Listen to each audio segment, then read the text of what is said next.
Welcome to the Jurassic Park-Cast, the Jurassic Park podcast where guests chat with me about Michael Crichton's 1990 novel Jurassic Park, and also Not That Too.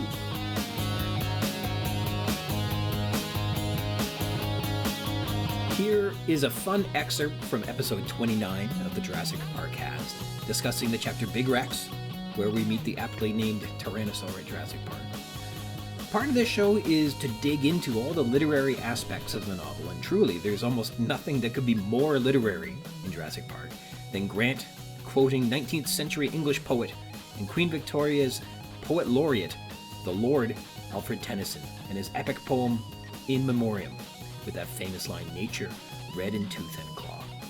Please enjoy this excerpt from the show, which I hope contextualizes Tennyson's poem and broadens your appreciation for Grant's comment in this chapter.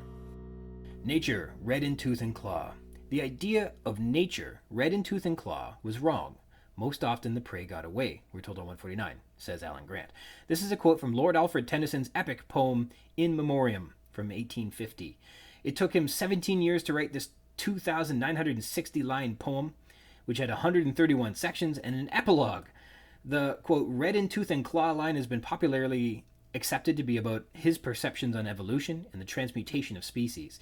There were controversial implications for theology once the British began uncovering dinosaurs, fossils, and considering concepts like evolution and extinction. These all challenged the literal interpretations of the Bible, which was a common worldview at the time and resulted in a crisis of faith for many. And please allow me a moment to turn to my Norton Anthology of English Literature and read to you an excerpt of Tennyson's work as he searches for comfort from the sorrow of losing his dear friend Arthur Henry Hallam. Canto 56. So careful of the type, but no. From scarped cliff and quarried stone she cries, 1,000 types are gone. I care for nothing. All shall go. This she refers to nature, and the scarped cliffs refers to the strata that are exposed when rock is cut away. And 1,000 types are gone, I care for nothing, all shall go, refers to all of the extinct species that have come before. Thou makest thine appeal to me. I bring to life, I bring to death. The spirit does but mean the breath. I know no more. See, nature here doesn't give a toot about life. Things come and go. That's the nature's way. And he, man, her last work, who seems so fair, such splendid purpose in his eyes, who rolled the psalm to wintry skies, who built him fanes of fruitless prayer, fanes are temples, who trusted God, was loved indeed, and loved creation's final law. Though nature red in tooth and claw with ravine shrieked against his creed. Who loved, who suffered countless ills, who battled for the true, the just, be blown about the desert dust, or sealed within the iron hills. No more. A monster then, a dream, a discord, dragons of the prime that tear each other in their slime, were mellow music matched with him. O life as futile then, as frail. O for thy voice to soothe and bless, what hope of answer or redress behind the veil, behind the veil. You can hear in the verse the conflict between God and nature, with man struggling to accept who it is that controls who shall live and who shall die, and who shall be left in the rocks like a fossil. I've read that these cantos are actually called the dinosaur cantos, which is interesting. They are specifically referencing the dragons of the prime that tear each other in their slime, and that for all man's spirituality, fidelity, or heroism, who, quote, battled for the true, the just, yet nature cares little at all, will have man nonetheless, quote, be blown about the desert dust or sealed within the iron hills.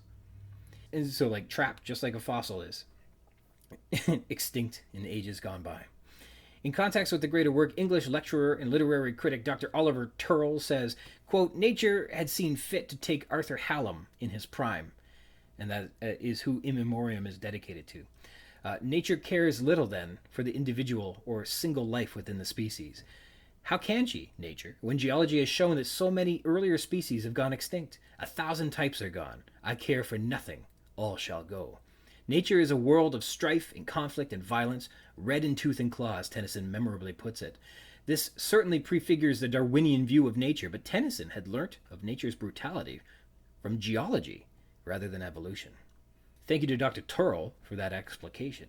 So here, Grant is referencing nature's indifference to life, that nature cares nothing at all for any individual of any species, that nature freely accepts death without any hitches, and therefore the wild is a dangerous place because of teeth, and because of claws, and because teeth and claws make the red come out, or something like that.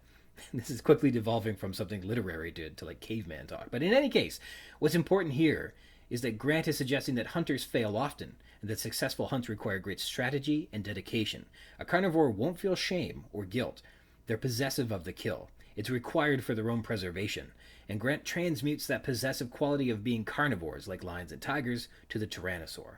This concept will play itself out again later in the novel, in fact, saving Grant's life. We'll find out. Fighting over who killed what. So as a final evaluation, it feels like Tennyson and Crichton were perhaps employing the comment of nature red in tooth and claw a little differently. Grant, in this moment, is suggesting that nature isn't as violent and dangerous as the common man may believe, that predators aren't as successful at killing as we might be led to believe. And the line nature red in tooth and claw definitely does refer to the idea that in nature, the food chain requires lethal force for survival. Nature kills. This is the idea that nature requires or is dependent upon death for the survival of species. Tennyson, though, isn't looking at nature as dependent upon death. He's looking at fossils in rock formations and seeing that nature is indifferent upon extinction. How much crueler is a world where you believe you were, building a memorable legacy, only to observe that to nature, not only is your life perhaps forgettable, your entire species can be forgotten. In a poem he named In Memoriam, about remembering one who has passed. Tennyson was working his way through some seriously heavy stuff. For 17 years he wrote this poem, the poor guy. But I'm thrilled to see that there's this connectivity between Jurassic Park, Grant's observations, and the referred text of In Memoriam, which shares these ideas of extinction and legacies. How interesting might it have been if Crichton had expanded upon the reference to make it, an allegory or an expanded motif. Surely Hammond was building a legacy. Wu and Harding were looking to be the first in their fields to accomplish great things with dinosaurs. Grant had built a legacy, publishing on infant myosaurs and the infant rearing behavior of dinosaurs. And of course, the novel ends with non-disclosure agreements and InGen filing for Chapter 11. All these efforts to build a legacy are swept under a legal rug to be forgotten. In Memoriam. If you're enjoying these little clips and excerpts, please follow along and stay tuned. You can visit the blog where all the episodes and details are available. You can download the podcast. If you listen to the podcast, you know where to find them. You look for Juras-Sick Park-Cast, has hyphens in the name, or Jurassic Park Podcast. You just search that. You should be able to find it. Or just keep an eye here on YouTube, and I'll make more fun updates in the future. Until next time.